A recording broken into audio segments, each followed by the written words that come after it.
There's a good chance that the majority of the conflicts in your marriage are not actually about what you thought that you were fighting about.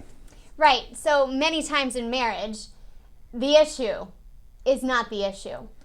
We fight about an event or an action, but that's not truly what we're fighting about. The issue is something that's underneath, something that continues to happen. And so sometimes you can experience repeated arguments about the same topic and get nowhere because you're not actually resolving what the true issue is. That's why something that we experience every week with couples that come in to meet with us for therapy, they'll say, we had a huge fight this last week. And I'll ask, okay, well, what was it about?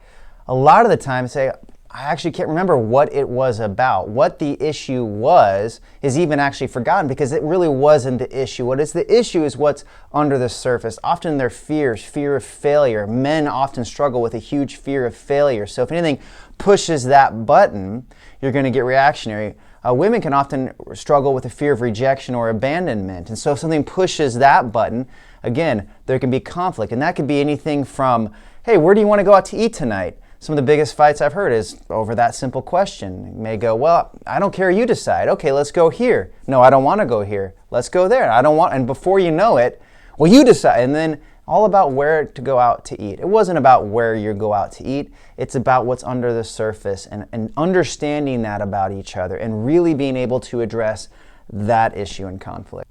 So a conflict that we experienced over and over again early in our marriage was a conflict over laundry, which is a really silly thing to argue about.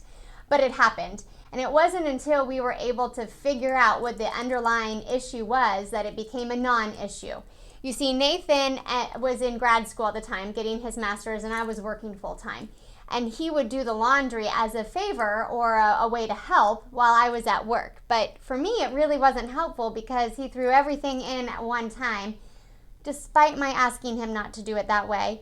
And so we fought about laundry. He felt unappreciated. He felt disregarded. But I felt unheard, invalidated. And that was what the real issue was. It wasn't about laundry. It wasn't about who was doing laundry and when laundry was done. The issue really was about him feeling unappreciated and me feeling invalidated. Exactly. So, I grew up in a home where my mom did everything. So I never did laundry until I went to college. Sad as that sounds, it's true. And so I thought I was pretty amazing. Here I'm this newlywed and I'm doing the laundry and she's upset about it.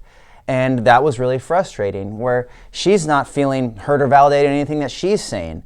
And so literally one of our biggest fights is something as stupid as laundry. And that's a great example of how the issue is not the issue. Now, in order to get to a place where you can even have these types of discussions, you can't be in a highly reactionary state.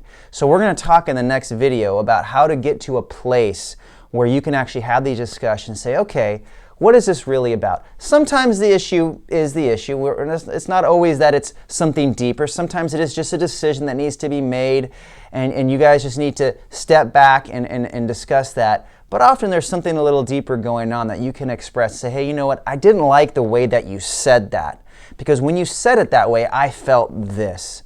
These are the type of conversations that you need to learn to practice and to have that will really help heal conflict. It will save you from those hour-long plus conflicts that can spill into days or even weeks of disconnect that are really hard on your marriage. And so while, again, just like anything we talk about with marriage, when it comes to change, it will always sound a little harder or more intimidating than it really is. The purpose is to make life easier, is to make your marriage better. When you try these things, they will help. Maybe not right away, but give them time.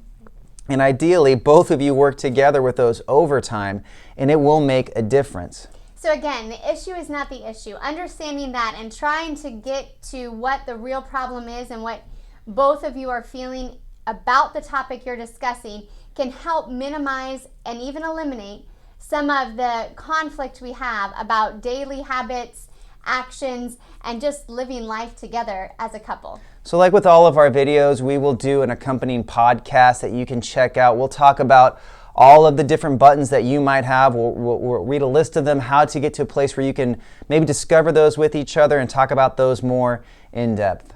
Right. So when your buttons are pushed, we tend to become reactionary. And the whole idea of the issue is not the issue is discovering what your buttons are, being able to express those so that you eliminate the conflict about unnecessary issues. So join us in the next video as we talk about how to get to that point, to have that conversation, how to take a time out and be able to discover what's really going on in conflict.